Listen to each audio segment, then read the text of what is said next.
merecente desta distinción.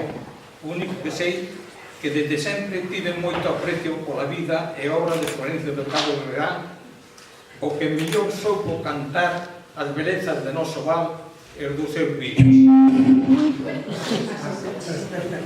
Na miña biblioteca conservo a maior parte das súas obras dedicadas e a boa correspondencia.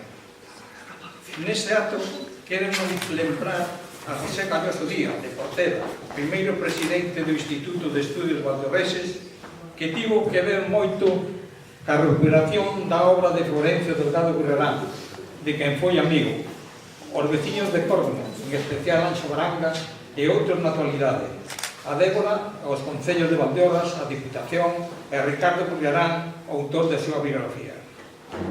Me permite unha suxerencia xa que estamos en unha adega, que non é miña, sino de Manuel María, que na festa do inxerto de Villamartín de 1988 propoñía dar el nombre de poetas a los vinos que Villamartín homenajee a Florencio Delgado Guirarán, Manuel Valcárcel y Jaime Prada, dando sus nombres a otros tantos vinos en cuyas etiquetas se insertaran poemas de los dos primeros y dibujos de Prada.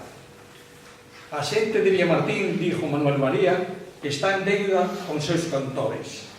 Manuel María foi Día das Letras Galegas 2016, esperando que noso poeta Florencio Delgado Guirarán o sexa en breve, porque é merecente desta distinción. Non se podería facer algo na casa onde naceu? Moitas gracias.